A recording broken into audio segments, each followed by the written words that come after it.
मराठी भाषिकांच्या विरोधी उरलेले सगळे एकत्रित करायचे असा काहीतरी वास मला या सगळ्यात दिसतोय.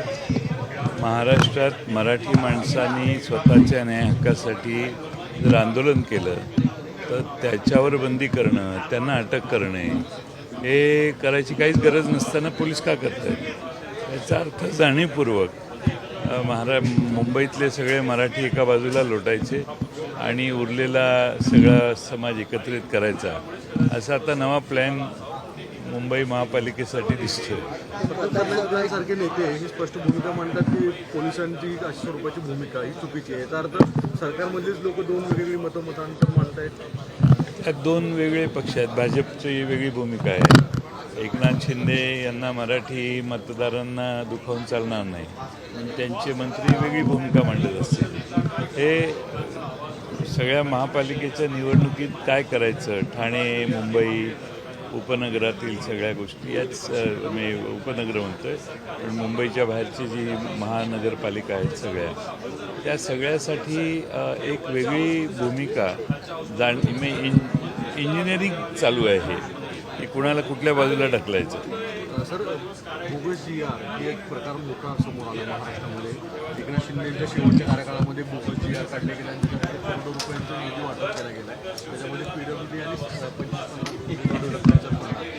जर शासन अशा स्वरूपामध्ये आता FIR दाखल करत आहे, पण इतक्या मोठ्या प्रमाणामध्ये जर प्रकरण उघड आलं नसतं तर हे सगळं कारभार चालणार असतं. महाराष्ट्रात मागच्या निवडणुकीच्या आधी सरकारने अनेक आश्वासनं दिली. एखादं आश्वासन देण्यात आलं आणि त्याचा GR निघाला तर तो बोगस कसा असेल? कोणीच कुठंच उल्लेख केला नसेल आणि मग GR निघाला असेल आणि सरकार म्हणत असेल की तो बोगस आहे तर समजू शकतो की हा बोगस आहे. पण सरकारची यंत्रणा अशा बोगस पद्धतीनं कामं देते, खाली त्याच्या वर्क ऑर्डर दिल्या जातात. हे यापूर्वी महाराष्ट्रात कधीच नव्हतं. गुरुपौर्णिमेच्या निमित्तानं आता भाजप परत एकदा सगळीकडे देशात राज्यात कार्यक्रम वेगवेगळे करणार आहे. हिंदुत्व ब्रँड परत एकदा दाखवण्याचं निमित्त असं सांगितलं जातं. गुरुपौर्णिमा ही प्रत्येकाला स्वतःच्या गुरुला पूजनीय असणाऱ्या व्यक्तीला फार चांगल्या त्यांच्यासमोर त्यांचं स्मरण करणे किंवा त्यांच्या पुढं नतमस्तक होण्यासाठी हा दिवस वापरला जातो. भारतीय जनता पक्ष इव्हेंट करते. सध्या इव्हेंटला जास्त महत्त्व आहे, त्यामुळे ह्या इव्हेंट्स प्रसारमाध्यमात जास्त दिसतील. हे देखील अधिवेशन जे आहे ते विरोधी पक्ष नेत्याशिवाय होणार आहे का?